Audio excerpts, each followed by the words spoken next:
Hindari. 3 sayuran ini dapat merusak sendi Anda. Teman-teman, hati-hati ya. Ada 3 jenis sayuran yang sering kita anggap sehat, tapi justru bisa bikin nyeri kaki makin parah. Bayangkan, Anda sudah rajin makan sayur tiap hari, berharap sehat, ternyata kaki malah sakit, bengkak, atau sulit digerakkan. Nah, di video ini saya akan bongkar 3 sayuran terburuk untuk nyeri kaki. Jangan-jangan salah satunya ada di menu makan Anda hari ini. Sebelum lanjut, coba tulis di kolom komentar, sayur apa yang paling sering Anda makan? Dan jangan lupa klik subscribe serta aktifkan lonceng notifikasi supaya kita bisa terus belajar bareng tentang kesehatan lansia. Tapi kenapa sih kaki bisa tetap nyeri walaupun kita merasa sudah makan sehat? Mari kita cari tahu akar masalahnya dulu. Pernah nggak bangun tidur, kaki kaku dan sakit, padahal semalam cuma makan sayur rebus? Kok bisa ya? Nyeri kaki sering dipicu oleh penumpukan asam urat, dan beberapa sayuran, meskipun sehat, ternyata kaya purin yang jadi bahan baku asam urat. Bayangkan, mau jalan ke dapur saja sakit, mau naik tangga, lutut seperti ditusuk jarum. Rasa sakit itu bikin aktivitas seharian jadi terganggu. Contoh Bu Rini, 62 tahun, rajin makan sayur tiap hari. Tapi beliau mengeluh, "Dok, kaki saya seperti ditusuk jarum, kok malah tambah parah?" Setelah diperiksa, ternyata menu sayurnya justru penyebabnya. Jadi, kita harus tahu sayur mana yang aman dan mana yang harus dibatasi. Dan mari kita mulai dari sayur yang paling populer di Indonesia. Hampir semua rumah pasti pernah masak ini. Bayam, makanan favorit Popeye. Tapi, apakah bayam benar-benar bikin kita kuat? Atau justru melemahkan kaki kita? Bayam kaya nutrisi, tapi juga tinggi purin. Purin ini bisa berubah jadi asam urat, penyebab utama nyeri sendi.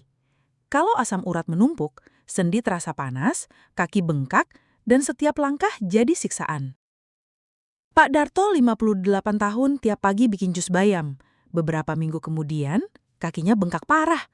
Hasil cek laboratorium, kadar asam urat melonjak sekali. Dan salah satu pemicunya, konsumsi bayam tiap hari. Bayam masih bisa dikonsumsi, tapi jangan tiap hari dan jangan dalam jumlah besar. Kalau bayam saja bisa begitu, bagaimana dengan sayuran yang sering ada di capcay atau sup kita? Mari kita bongkar. Kembang kol tampak molos, sering dimasak tumis sederhana. Tapi, apakah Anda tahu, kembang kol juga bisa memperparah nyeri kaki?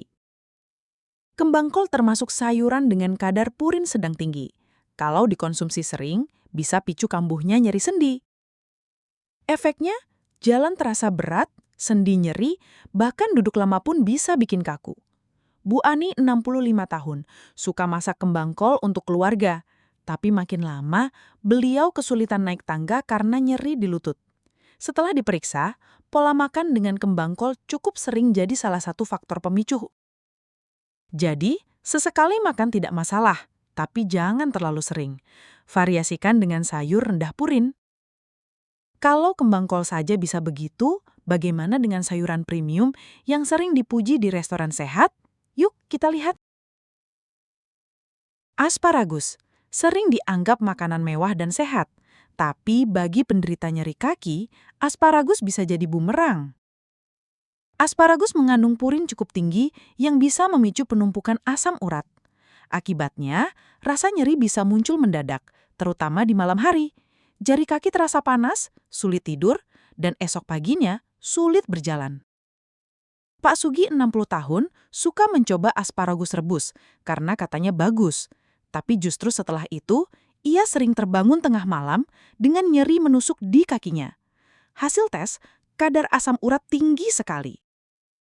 Asparagus bagus untuk yang sehat, tapi bagi yang sudah sering nyeri sendi, lebih baik dihindari. Sekarang kita sudah tahu 3 sayuran berbahaya. Tapi kalau sudah terlanjur suka, apa yang bisa dilakukan? Kadang sulit ya, karena sayuran ini sudah jadi bagian dari makanan sehari-hari. Jadi, bagaimana solusinya?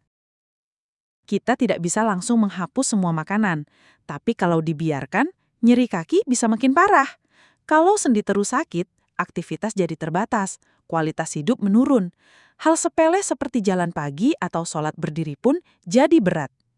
Pak Hadi 63 tahun, awalnya keras bikala, tetap makan sayur favoritnya meski nyeri. Akhirnya ia kesulitan jalan jauh, bahkan perlu tongkat. Setelah diajarkan modifikasi pola makan, kondisinya perlahan membaik. Jadi, batasi sayur tinggi purin, pilih alternatif rendah purin, seperti timun, selada, labu, wortel, minum banyak air putih, dan lakukan olahraga ringan. Artinya bukan sayurnya yang salah, tapi kita harus pintar memilih sesuai kondisi tubuh. Sekarang coba pikirkan, dari 3 sayuran tadi, mana yang paling sering Anda konsumsi? Dan apakah setelah itu Anda merasa nyeri kaki muncul? Tuliskan pengalaman Anda di komentar supaya bisa jadi pelajaran untuk orang lain juga. Jangan lupa tekan subscribe, karena di video berikutnya kita akan bahas makanan lain yang diam-diam jadi musuh lansia. Ingat, makan sayur itu penting, tapi tidak semua sayur cocok untuk semua orang. Apa yang sehat untuk satu orang bisa jadi racun untuk orang lain. Mulai sekarang, dengarkan tubuh Anda. Pilih makanan dengan bijak. Jangan tunggu sampai nyeri kaki membuat Anda tidak bisa berjalan bebas. Karena dengan memilih makanan yang tepat, hidup Anda bisa lebih ringan, sehat, dan penuh energi. Sampai jumpa di video berikutnya, dan semangat sehat lansia!